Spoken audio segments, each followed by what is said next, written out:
FIG Educational Media, votre chaîne de l'excellence, l'expert du visa, assistance visa, conseil en immigration, élaboration de plans d'études et accompagnement dans vos diverses procédures au niveau pour obtenir votre visa et pour sortir du pays en collaboration avec Bimambo Kanapete.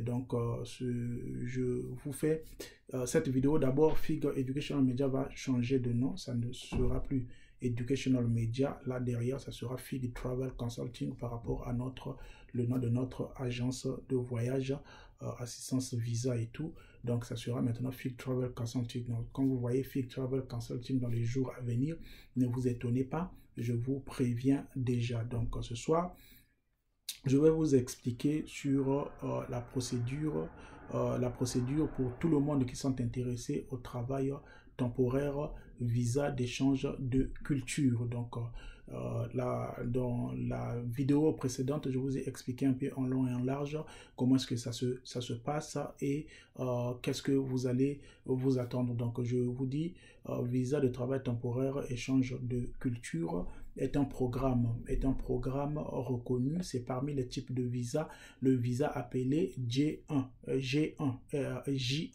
le visa appelé J1 qui est comme une complémentarité. C'est comme un peu le visa d'études, sauf que là, vous ne venez pas pour étudier, mais vous venez pour exercer un programme pour toutes les gens, même les enseignants internationaux qui veulent venir participer à un programme, peut-être enseigner, c'est cette catégorie-là de visa. Vous pouvez venir participer, vous voulez peut-être venir aux États-Unis, immigrer comme étant un enseignant et venir enseigner ici, c'est cette catégorie-là de visa que vous pouvez avoir, le G1. Vous pouvez venir ici pour faire un programme de recherche. Vous êtes en cycle doctoral et vous voulez avoir un visa pour venir faire vos recherches ici aux États-Unis. Le visa que vous demandez, c'est le visa J1. C'est le visa J1 en anglais, c'est J1 visa. C'est J1 visa. C'est comme le visa F1. F1, ça c'est le visa d'études. G1, c'est le visa échange culturel, échange de culture, échange culturel. Donc, échange culturel, pas culture, mais l'échange culturel, c'est un peu la même chose, comprenez-moi, par rapport au français. Donc, c'est ça, ce visa-là. Et dans ce visa-là, il y a une catégorie, c'est le travail d'été, le travail temporaire, le travail d'hiver, le travail saisonnier. Le travail saisonnier, donc pendant les saisons. Donc, pendant la période d'été, ici aux États-Unis, qui est une période des vacances en général, et parce que les écoles, ils partent en vacances et tout ça là, c'est une période où les enfants se reposent. Donc, alors, ils vont participer à des différents programmes afin que les enfants puissent passer leurs vacances en bonté et avoir cette expérience-là. Donc, pendant ce programme-là, il y a plusieurs entreprises, plusieurs compagnies qui œuvrent dans ces domaines-là, au niveau des vacances, les colonies des vacances et tout ça là. Et pendant cette période-là, ces entreprises-là sont occupées. Bien que tout au long de l'année, ils sont aussi occupés par divers programmes qu'ils demandent des enfants et on les envoie les enfants. Tout dépend de l'organisation de cette compagnie-là. Donc, les compagnies-là, la plupart, ce sont des organisations. Par exemple, il y a par exemple, Salvation Army, l'armée du salut, est aussi dans ces programmes-là. C'est une grande organisation ici aux États-Unis et il y en a tant d'autres dans des autres églises et tout ça là par rapport. Ça, c'est au niveau des chrétiens, au niveau des juifs également, au niveau des musulmans également. Il y a des organisations et il y a des organisations aussi neutres. Il y a des organisations des homosexuels et des histoires et tout ça là, toutes ces histoires-là. Donc, il y a plusieurs organisations qui œuvrent dans ce sens-là. Alors, pendant cette période-là, ils sont permis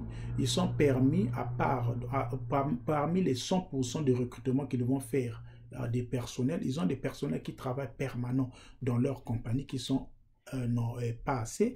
Maintenant, quand ils sont dans la période là des vacances, comme ils vont recevoir beaucoup des enfants, parfois s'ils vont recevoir des handicapés, ils vont recevoir beaucoup de gens, alors ils auront besoin de d'autres, la main d'œuvre. Ils auront besoin de recruter les gens qui seront là à travailler avec ces enfants-là, conseiller ces enfants-là et tout ça là. Maintenant, Alors, parmi les travailleurs, ils font des recrutements locaux, ils font des recrutements locaux, ils recrutent les autochtones ou les locaux qui sont ici, mais aussi ils recrutent aussi autour du monde aussi. Parfois, ils peuvent avoir peut-être un quota de 5 personnes cela dépend de l'entreprise, cela dépend de là où il y a les autres colonies de vacances où presque la moitié de ceux qui sont là comme conseillers, ils reviennent de l'étranger.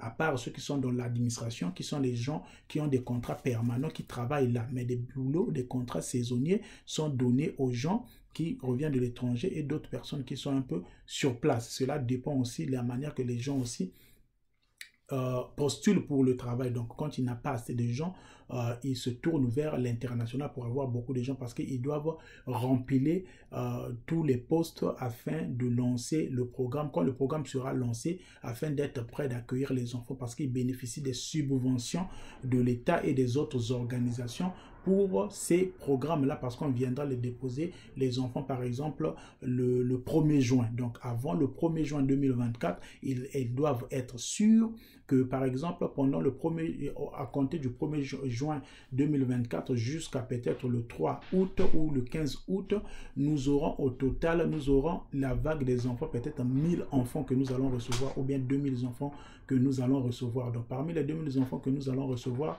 ces enfants-là viendront par exemple par semaine. Chaque semaine, on pourra recevoir par exemple 500 enfants. Alors, on aura besoin des travailleurs, dans chaque semaine là supplémentaire. Alors, pour avoir ces travailleurs-là supplémentaires, par exemple, peut-être qu'ils auront besoin du quota d'avoir au total peut-être 50 travailleurs. Alors, dans leur administration, par exemple, ils n'ont que 10 personnes qui travaillent, qui sont là dans l'administration. Alors, les 40 autres là, ils iront chercher, ils vont partager le pourcentage avec les locaux ici. Ils vont recruter les gens locaux ici par rapport à la manière que les gens postulent pour le travail. Ils peuvent avoir peut-être 20 ou bien 25. Et puis les 15 là qui vont rester, ou bien peut-être les 5 qui vont rester, les 10 qui vont rester, ils cherchent maintenant les travailleurs autour du monde. Vous voyez? L'avantage avec les travailleurs à l'extérieur, c'est que les travailleurs internationaux sont moins payés par rapport aux travailleurs nationaux. Vous voyez, en plus, les travailleurs internationaux, ce sont les gens qui viennent seulement pour participer à ce programme-là. C'est-à-dire qu'ils seront basés là au niveau du camp, ils seront basés là au niveau de la colonie de vacances, ils seront là, logés là, nourris là. Au moins, ils savent qu'ils ont les gens pour travailler. Alors que les travailleurs locaux, il peut travailler une semaine, l'autre semaine, il ne vient plus. Il ne vient pas parce qu'il a eu pour lui un autre travail. Parfois, il est pour lui fatigué parce que ici, aux États-Unis ou au Canada, c'est le travail qui cherche les gens. Aux États-Unis, ici, c'est le travail qui cherche les gens et non que les gens cherchent le travail. Donc ici, ce sont le travail qui cherche les gens. Donc quelqu'un peut avoir le travail aujourd'hui, il commence à travailler aujourd'hui, il a postulé encore un autre boulot. Demain, il laisse pour lui par là où c'est mieux. Et parfois, il peut travailler une semaine et je suis fatigué, je ne vais plus aller, il reste pour lui à la maison. Cela dépend de sa situation, vous voyez. Donc les gens ici sont libres. Alors, ces entreprises-là se sentent en sécurité d'avoir les travailleurs internationaux parce que le travailleur international est une personne qui vient, qui voyage, qui quitte son pays d'origine, là où il est. Il vient seulement pour participer à ce programme-là. Ensuite, après ce programme-là, il va visiter aussi les États-Unis. C'est comme une forme de touriste aussi pour lui, donc de tourisme aussi pour lui. Il va aussi visiter aussi les États-Unis, après il rentrera dans son pays. Donc il est juste venu pour ce programme là. Alors ce sont des gens qui se donnent plus et qui travaillent plus, vous voyez. Et l'argent qu'ils vont gagner là, c'est juste, on appelle ça pocket money, donc l'argent de poche. Ce n'est même pas l'argent comme un salaire, non, c'est juste l'argent de poche. Normalement, c'est juste l'argent de poche qui varie entre 1500 à 3000 à 4000 $. Cela dépend de la compagnie qui vous recrute. Donc, pendant ce programme-là, pendant ça, donc, ils recrutent maintenant les travailleurs internationaux, les travailleurs internationaux. Tout dépend de leur expérience et s'ils ont déjà travaillé, par exemple, si c'est le travail avec les enfants, vous avez au moins l'expérience que vous avez travaillé avec des enfants. Donc, je vais expliquer quel est le travail qui se font là-bas dans les autres vidéos. Si vous suivez, vous êtes intéressé, vous suivez les vidéos pas à pas. Donc, je vais faire une série de vidéos sur le travail avec les enfants aux États-Unis, le travail avec les vieillards, avec les handicapés aux États-Unis, tout ça, comment est-ce que ça se passe, les colonies de vacances, quelles sont la manière que ça se passe et tout. Et je vais vous mettre aussi les extraits peut-être des vidéos et autres et tout ça là. Donc vous allez suivre la série et comme ça, les gens qui sont intéressés, nous sommes déjà dans la période de fin décembre, les dossiers clôturent au plus tard fin mars. Fin mars, il n'y aura plus de recrutement parce que toutes les entreprises ont déjà recruté. Ils font déjà le planning des débuts du programme parce qu'ils doivent avoir les enfants.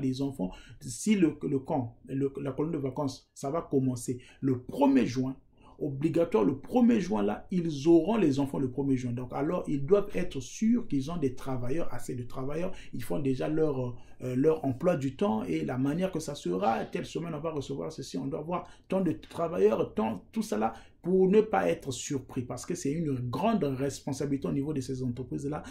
Accueillir les enfants d'autrui dans votre endroit, ici, ce n'est pas facile. Hein, l'enfant d'autrui, s'il y a un problème, ils doivent répondre. Donc, ce sont des trucs vraiment bien coordonnés, des entreprises bien coordonnées. Ils ont des médecins, ils ont la pharmacie, ils ont tous les cas sont là. Ils ont les places là où les enfants dorment dans de bonnes conditions, les draps, tout ça là, la nourriture qu'ils vont manger pendant ce temps-là et ce qu'ils vont cuisiner, les jeux, les activités que les enfants vont faire pour que les enfants ne puissent pas être ennuyeux, ne puissent pas s'ennuyer et chercher à aller à la maison et tout ça là parce que c'est leur réputation. Quand l'enfant est content, ça veut dire que l'année prochaine, il va encore revenir, ça va leur donner encore de l'argent et la crédibilité et autres et tout ça là. Donc, ça, c'est toutes ces choses-là, ce sont toutes ces choses-là qui rentrent en compte dans ces programmes-là quand vous participez au programme-là. Maintenant, vous étant un travailleur étranger, quand vous venez pour travailler. D'abord, avant d'être recruté, comment est-ce que ça se passe le recrutement? Là, vous devez contacter Fig Travel Consulting, donc pour vous donner les plus amples détails. Donc là, je vais donner seulement les gros points selon moi. Maintenant, si la personne est intéressée, il veut. Le mal que vous allez faire, vous allez faire. Beaucoup de gens, d'autres personnes font ça. Vous écoutez la vidéo comme ça, vous partez chercher de votre côté, vous allez faire des choses, on vous bouffe de l'argent et que vous faites comme ça ne marche pas et vous avez perdu votre argent.